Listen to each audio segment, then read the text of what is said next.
Well, Governor Reynolds, it's been an incredibly unique year, and I want to thank you for taking time to talk to us today and to take time out of your schedule to do so. It's good to see you and good to have you back at Iowa Ideas. Thank you, Zach. It's a pleasure to be here. Well, good.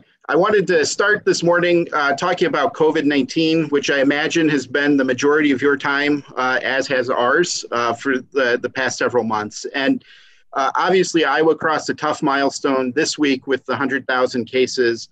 The positivity rate is high. Hospitalizations are high. And we're not alone in this, but 30 states are kind of climbing along with us. What areas of COVID-19 activity are giving you the greatest area of concern right now? And will Iowa need stronger response measures to help flatten the curve as we go into winter? Yep. Well, the very beginning, our focus was making sure that we were protecting the lives and livelihoods of Iowans, really focusing on our most vulnerable. There's one thing that we know about COVID-19 and the pandemic is that it disproportionately affects and is more serious for older Iowans, those that are 65 and older, and individuals with underlying conditions. So we wanted to focus on them. We wanted to make sure that we were putting appropriate mitigation steps in place so that we could flatten the curve and not overwhelm our healthcare systems or our healthcare resources. And so, that's been the focus throughout the pandemic. And we've been able to make sure, working with hospitals all across the state, even today, that we're not overwhelming the system. We're monitoring it very carefully. We've learned so much since the beginning of the pandemic. We're really treating the individuals that are hospitalized in a different manner. We're not seeing as many go on to vents as we did early on. In fact, they're trying not to because they've made a decision that could impact and make this stay longer. We're seeing shorter stays. And the other thing that's really factoring into our hospitalization numbers is there's another side to COVID-19 and the isolation and some of the, when it comes to behavioral health and mental health. And we've seen an uptick in suicides and individuals that have suicidal thoughts, domestic abuse, and all of that goes with it. We're seeing an uptick in individuals with behavioral health issues that are starting to show up in our hospitals. We're also seeing the impact of delayed care, individuals that were afraid to go to the hospital and not get the appropriate care and tests that they needed to early on. They've delayed that. And so we're seeing an uptick from individuals that had delayed care. So as we open up and as we get kids back in school, the early spike that we saw, we were able to really identify the majority of the cases, positive cases, were 18 to 24-year-olds. We're still monitoring that very closely. And that was tied to them coming back to schools, the way that they were congregating, they were hanging out at the bars, and it was spreading. The positive side, if there is a positive side of that, I'm not sure there are, is those are the individuals that are least likely to be impacted. We didn't see them moving into the hospitals, so they weren't impacting our resources. The problem is it doesn't impact the community spread, which eventually could impact some of our healthcare workforce, schools, and some of that. So we're still trying to monitor that. We've seen them come down in some of our larger counties, but we're seeing some really, I think, increased activity up in the northwest corner. Mm-hmm. Some of that is starting to stabilize. They're smaller counties, so it doesn't take very many for that positivity rate to look really, large. But we are monitoring that. It's not attributed to like a long-term care breakout or a prison. It really is attributed to community spread. How confident are you? I mean, do you feel good heading into winter that we can handle this without some of the measures that were put in place last spring?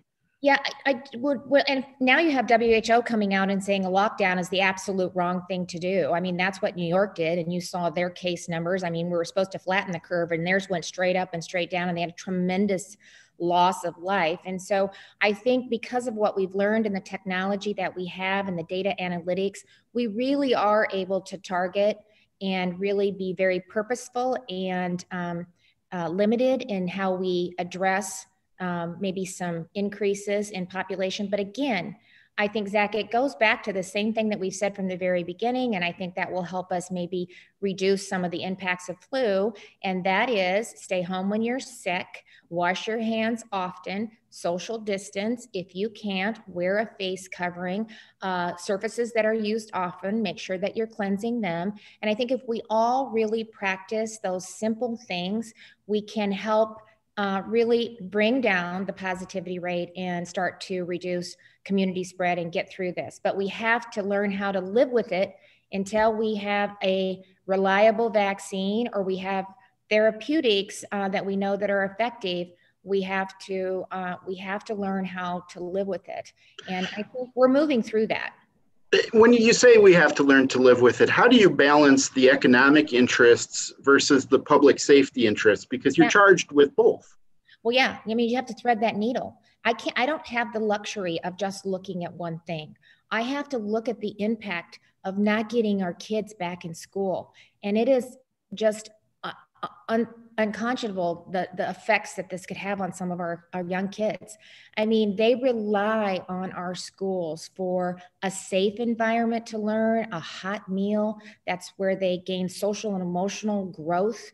They are counting, if you have any type of behavioral health services or you have an IEP, those services are provided at school. And I believe we can do it in a safe and responsible manner. And we're starting to collect more data all the time that is really reflecting that. I think the change that we made with if the kids have a mask on and they're in a room and you have a positive case, but everybody has a mask on, then you don't have to quarantine for 14 days. And they had data to really help us decide that that was the right thing to do. It starts to eliminate that disruption of, in and out and not that consistent learning. The online module is really important, especially for families that don't want their kids back in school. They're concerned about the virus. They have underlying conditions. A family member does. So the 3 modules are important, and it's important that we have them. But we have a lot of work to do with the online learning. As I'm talking to superintendents, they're not, some of them, the kids aren't logging on. There's not a way to monitor that. We have a lot of parents that work. We have a lot of single moms out there that are trying to balance all of this. And what is happening is our kids are falling through the cracks, and especially our underrepresented, our minority children, and really our middle class blue collar workers that don't have the luxury of hiring a tutor or staying home to help teach their kids, and we can't lose sight of that. Now, the ISEA put out a report this week that said 4 out of 10 districts don't have a mask requirement. Why not, given the kind of the carrot that you offered with more time in class, not the need to quarantine, why not require the masks in schools? Well, so, isn't this a beautiful thing? It's about threading that needle one more time. I get told to do a mask mandate, and then I get blamed for not allowing local control. So, Zach, it's trying to really monitor and manage all of that. These individuals are in their communities. They're looking at their data. They're working with the local public health. What I've seen from some of the responding superintendents that are in some of these districts is, they've said that when they've seen community spread, they've not seen that reflected in their school districts. So, I've given them the flexibility, and then we've allowed them to make that decisions and tried to help provide them the data. We've tried to be very, very transparent with the data. The local public health has access to the same system that we're looking at. And so again, I just think collaboratively, we need to take a look at the data, and then, we elect the school board and they'll make those decisions. But I think you're seeing more and more schools really start to take a look at that. And the kids want it because they want to be in school. They want to be participating in extracurricular activities. And this is just a way that can help facilitate that. And I tell you, the superintendents I talked to were very appreciative of it. And it just really has, they said, most of them that I talked to, the kids that were quarantined for the 14 days, no positive cases out of those kids. And I've got district after district, and we're going to continue to collect and gather that data. And things change. I mean, it's like the WHO saying, when we started this, lockdowns is what you should do. Now they're saying you shouldn't. Wear a mask, don't wear a mask. the information continues to change. How would you describe on the economic side? We've talked a lot about schools. Well, I guess before we go there, I want to ask one last question on schools. Yep. The decision not to report outbreaks to the state. What is the logic there? And obviously, you're doing that for long-term care facilities. Why not have that information reported in to schools? Probably the best person to talk to on that would be Dr. Padati and the Department of Public Health, but the school districts know the numbers. They're providing that information to the parents. So again, local school districts are letting the parents know. I've got kids in the public school system. I've got a daughter that's a public school teacher. She's been teaching. In fact, she taught summer school this year because she knew it was important to get these kids to get back with these kids and help provide some remediation so they would be ready to go. She's in the classroom and has been since the beginning of school. And so, the kids get a note home. Waukee has sent a note home anytime there's an outbreak, the numbers, what it looks like. So they're letting the parents know what those look like. Every positive case is reported through the system. So it's not like it's not accounted for in the numbers. Okay. When you look at economic health, what would you, how would you describe Iowa's economic health, having gone through the months of the pandemic, the derecho? How do you feel about that right now? Well, I'm really proud of where we're at, and I don't think there's very many other states that are in the position that Iowa's in. And as I said, we entered into this pandemic with our fiscal health really strong. We were one of the few states that had, a surplus. It was almost $200 million surplus going into the pandemic. We didn't have to go in and cut fiscal year 19 budget. When we put together the fiscal year 20 year budget that we're in right now, we were able to do a status quo budget. But in addition to that, we also included $100 million of new money for K-12 education. We just finalized fiscal year 20 budget. And it was, we ended with our cash reserves full and with a surplus of $305 million. And so there's not a lot of other states that really have a surplus, have their cash reserves full. And because of the decisions that were made, we were able to absorb a lot of the effects of COVID-19. We'll see how the derecho plays out. But I think with the, with the declaration, individual assistance, and then with the USDA, crop insurance, that we've got we're one of the number one states in the country that our farmers have crop insurance. It's over 90% at 80% of the yield. And so hopefully that will help us get through some of the impacts of the derecho. But so we're really, I think, positioned well to come out strong and, be better, build back better than ever. And that's being reflected too, in some of the reports. KPMG did a study of all the states that studied the impact of COVID-19 on their economy and their state budget. And Iowa was number one for the least risk, most resilient budget and economy coming out of throughout COVID. And I think that's an reflection of the decisions that have been made, and keeping over 80% of our workforce working throughout the pandemic was a critical component of that. We also had another Cato Institute just recognized Iowa as number 2 in the country for policies that they put in place. And again, the REC that just met yesterday, I thought they had some positive numbers too, basically status quo on revenue, but they are projecting for fiscal year 22. I'm getting my years mixed up a little bit here because they're so odd. It's not a calendar year, but a 4% growth and expected revenue of $8.23 billion. So they're cautiously optimistic, I think, was the wording that they used moving forward. Do you see the state needing more help from Congress in terms of COVID-19 relief? The state's gotten $1.25 billion. Does the state need more, or do you see a need for help for local governments there? Part of that, we had over $125 million that we've distributed to local governments, or 100 right now, and I think we're looking at maybe providing some additional. So FEMA, we picked up a lot of the PPE cost for local government. So, that's something that they were impacted with. But, I think it's unfortunate because we actually were very judicious in our budgeting. And because of the decisions that we made, we went into this pandemic in a place of strength. And a lot of these other states didn't because of decisions that they had made. And I don't think it's fair for Iowa taxpayers to have to bail out states that have not been fiscally responsible and didn't make good decisions. So there's, again, a balance there. But, I appreciate the funding that's come in. I've traveled the state and talked to businesses that received, like, for instance, the small business relief grant that we ran through economic development. And they have just said without that, and then many of them got the PPP loan as well. They weren't sure that they would still be in business, but that really got them through the tough times. I have, not with every sector, but I've been encouraged by the businesses that have said to me, our numbers are actually better than they were a year ago.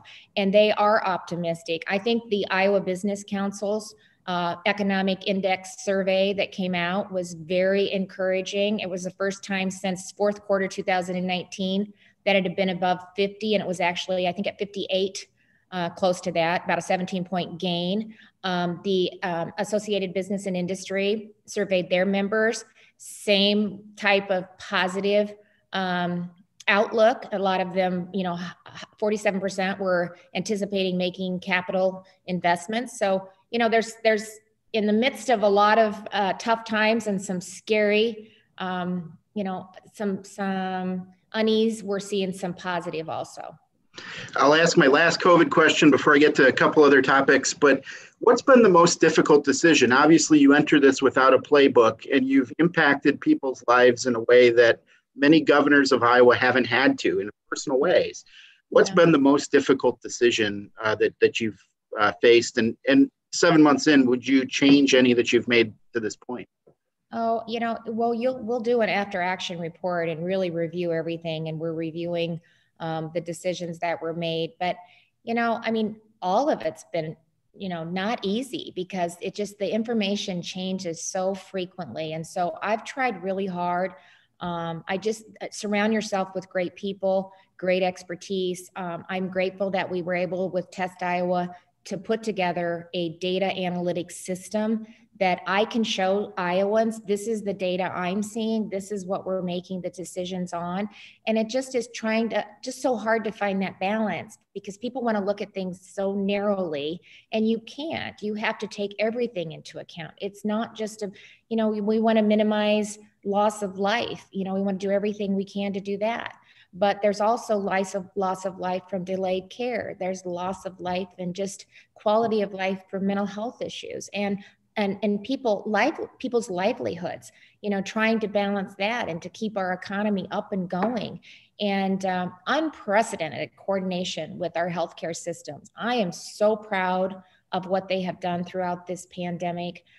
We didn't have that communication system in place. We didn't have a way to know the number of beds that were available. We didn't know the number of beds that were available. In an incredibly short amount of time, we were able to connect the dots through the RMCC regions with unprecedented collaboration of our healthcare systems to provide Iowans with that information to show them that even as our hospital numbers were going up, we still had plenty of capacity in our hospitals to meet the needs of COVID patients as well as those that weren't. So I don't know if it's just one single thing, but it's just I've been very blessed to have a great team that I have relied on to provide me data and information and recommendations. And it gives me a lot of confidence when I get to stand in front of Iowans and try to explain to them why we're doing what we're doing. I will say one of the things that we did March 8th, I think was really impactful in how we really moved through the pandemic and addressed the multiple changes that we saw.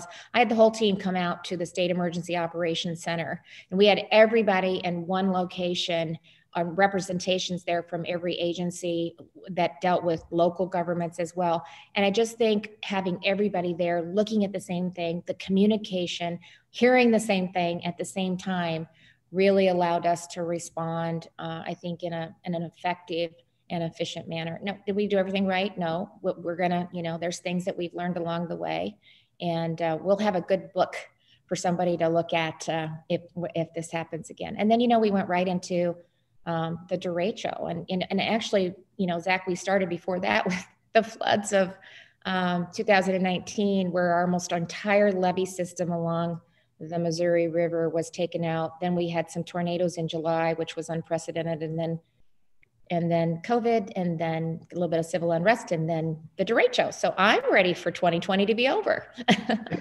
I understand. And I think there are a lot of folks that are there with you on that.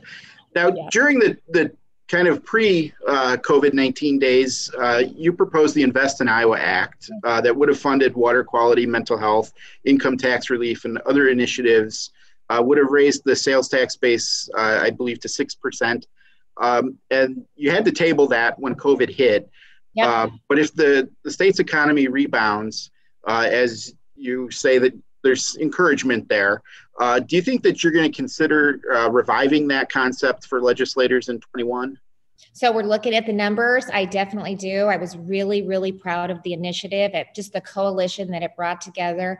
And it really was, I thought, the way that we set the table for the next 10 years, and just the next decade, and talk about why Iowa is a great place to live, work, and raise a family. And I think we have an opportunity to just say to people on the East and the West Coast, and honestly, in Minnesota and Missouri, hey, we things are going well here. There's a lot of opportunity. We have a great quality of life, and all components of that really helped build that out. So really all important issues that have been a focus of mine since I've been governor. Mental health is extremely important. I'm proud of the mental health reform that we did, the children's mental health system that we put in place. And now we have to make sure that we have a sustainable funding source for that. Water quality has been a priority. That was my first bill that I signed as governor of the great state of Iowa. And then again, just looking for opportunities to look at our parks and our trails. And if one thing that COVID has done, Iowans have discovered the amazing assets that we have in our state and county parks.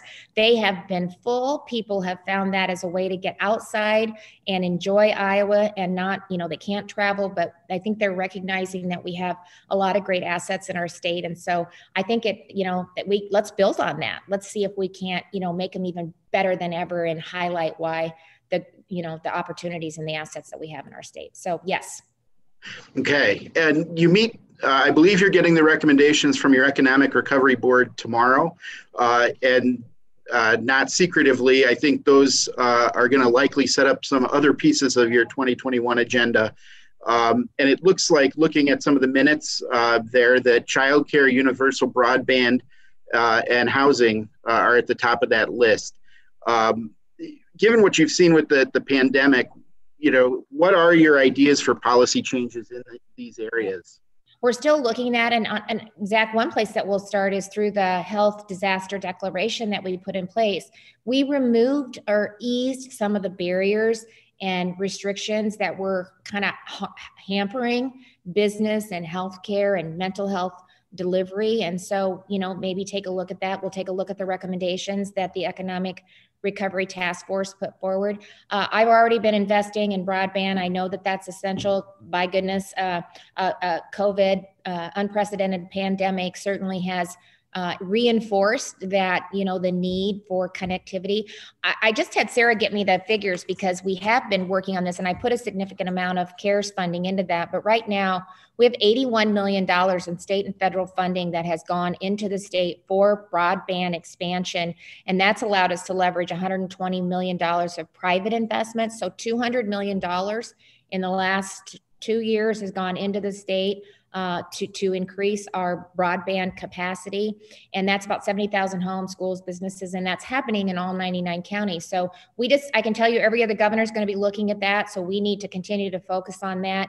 Childcare was an issue before this. It continues to be an issue. I continue to hear about that. So we'll take a look at what are some options that we can do. We had identified a couple things last year, but again, that suspended legislative session just made it hard to really move some of the things that we were working on. The Employer Innovation Fund, we did get legislation passed that brought childcare ideas into that. So there's some matching dollars there for businesses if they want to invest. And then workforce. I was just at a business yesterday, and they had 80 plus openings. And so that will continue to be a significant barrier to our potential economic growth in this state. And that's an opportunity for Iowans. And so through Future Ready Iowa, work-based learning, apprenticeship programs, industry recognized apprenticeship programs, we are going to continue to just build those out and help Iowans get the skills to fill the jobs that are available in Iowa. I was going to ask you about Future Ready Iowa, given the changes that so many workplaces have kind of gone through in the past 7 months. Yeah. Do you have concerns that some of those relationships or some of that momentum that was there with those partnerships is waning or more difficult given the current kind of conditions? I don't think so, because I'm still hearing there's just a tremendous need. I don't have, in fact, I think we get them this week. We'll know the numbers on the second round of the Last Dollar Scholars, but I'm hearing that the numbers are good. So that's good. That means they're still trying to, finish out or get a skills that can tie them to a job. So, as long as the need is there from businesses, and the more we can get our kids into these workplaces and see what it looks like and see what they like and see where their interest is, just that connectivity and that with kids and business and opportunities in Iowa, I think is a good thing. So, we're doing things differently, but, there's still that need. Okay, and transitioning to social justice in the time that we have left, the Focus Committee has been meeting throughout kind of the interim period, yeah. and is expected to bring you some recommendations in December. At the bill signing in June, you said that this wasn't the end of the work, but the beginning. What areas of reform do you see taking shape in 21, and what do you think has the best chance of being enacted into law? Well, first of all, this is something we've been working on a long time. So this didn't happen in June, didn't happen this year. I established the Focus Committee 2 years ago. I'm really proud of the work that we've been able to do, work diligently on felon voting. I want to still amend the Constitution. That's going to continue to be a priority. But in the interim, we signed the executive order, and I have people stop me all the time and continue to reach out to me and say, thank you. I'm going to be voting for the first time in a long time. And I can't tell you how much I appreciate that and the difference that makes, and how just very, very grateful. I was extremely proud of the policing bill that we signed. I brought both parties to the table in the governor's office. We had a working draft, and so to Iowans out there, two parties can sit together at a table, walk through a draft. You don't get everything that you want, but you can find consensus. You can move things forward. I think we led the country with that bill that we were able to get done. And I think that was a positive step in the right direction. Occupational licensing reform was a really positive thing that we were able to pass that helps a lot of Iowans have the opportunity to get a job that they didn't have before. And then I'm looking forward to the recommendations from the focus group. I haven't received them yet, and so we'll take a look at those. And really, it's the same thing with the Economic Recovery Board, the focus group. The group looks at various issues, they make a recommendation to me, and then we decide what's feasible or what it looks like or how we possibly move that forward into my program for next year. So I'm looking forward to that, and and just continuing to help look at unemployment, look at healthcare, look at community policing. We've got a lot of law enforcement that's doing a great job in communities all across this state. They've built some really good relationships. There's bad actors and we need to hold them accountable, but I appreciate what law enforcement does every single day to keep our communities safe. And we'll just continue to build on the relationships that they've already established.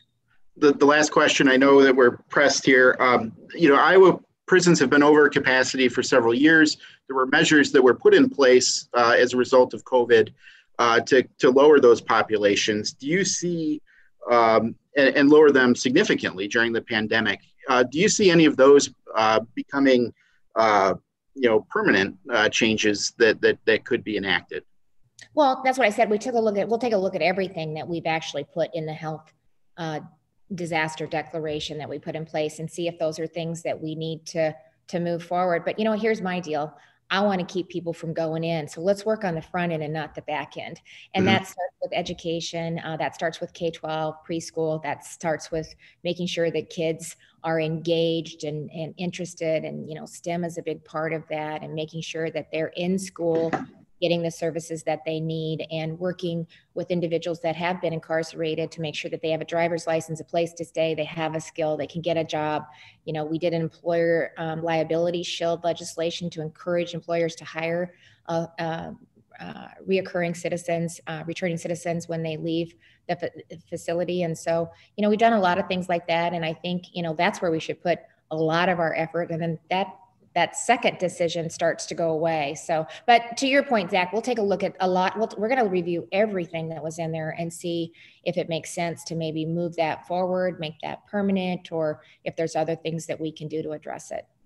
Okay, well, Governor, I want to be respectful. I agreed to 30 minutes. You agreed to 30 minutes as a good sport. And so I appreciate your time and thank you for everything that you're doing. Thank you. I appreciate it. Thanks for letting me zoom in. Absolutely. That's the new thing. I guess. Take care. Take care. Bye.